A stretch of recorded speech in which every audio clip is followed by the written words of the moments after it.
Hello everyone, welcome to my Jafrin cooking. আজকে আমি রান্না করছি নুডলস, চিকেন নুডলস বলতে পারেন, ভেজিটেবল নুডলস। তো এখানে দিয়ে দিচ্ছি গাজর কুচি, আলু কুচি, মটরশুঁটি, কিছু চিকেন। এগুলো আমি সিদ্ধ করে নেব। প্রথমে আমি সবজিগুলো সিদ্ধ করে নিচ্ছি। দিয়ে দিলাম গাজর কুচি, আলুর কুচি আর মটরশুঁটি। ভালো করে সিদ্ধ করে নেব। সিদ্ধ করার সময় একটু লবণ দিয়ে নিয়েছি।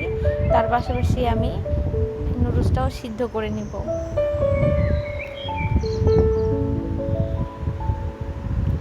ভালো করে নেড়ে দিব যেন নুডলসটা দলা লেগে না যায়। আর এখন আমি নুডলসটা ছেঁকে নিব, তার সাথে সবজিটাও ছেঁকে নেব। এখন কড়াইতে তেল গরম করে নিচ্ছি। প্রথমে চিকেনটাকে আমি ভেজে নেব ভালো করে।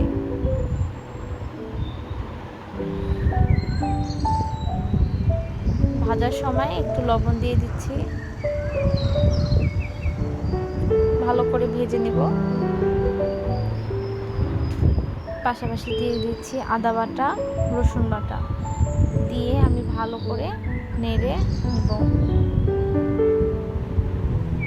প্রথমে চিকেনটাকে ভেজে নিলে চিকেনটা ভালো মতো সিদ্ধ হয়ে যাবে, খেতেও ভালো লাগবে। এখন দিয়ে দিব পেঁয়াজ কুচি আর কাঁচামরিচ, চিকেনের সাথে দিয়ে দিব, ভালো করে নেড়ে নেব।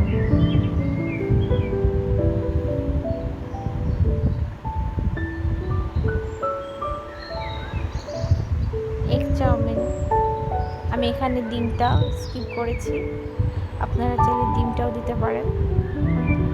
এখন আমি সিদ্ধ করা সবজিগুলো দিয়ে ভালো করে নেড়ে নেব। একটু সয়া সস দিয়ে দিলাম। সয়া সস পর্যাপ্ত পরিমাণ লবণ আছে, তাই আমি আর এক্সট্রা কোনো লবণ দেইনি।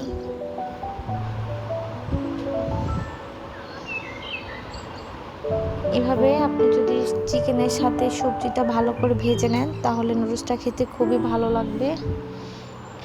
ভাজা হয়ে গেলে আমি দিয়ে দিব সিদ্ধ নুডলস, দিয়ে আমি সবজি চিকেনের সাথে মিক্স করে নেব। চুলার আঁচ বাড়িয়ে দিব। ভালো করে চিকেনটাকে ভেজে নিয়ে সবজি দিয়ে ভালো করে ভেজে নুডলসটা দিয়ে দিলাম।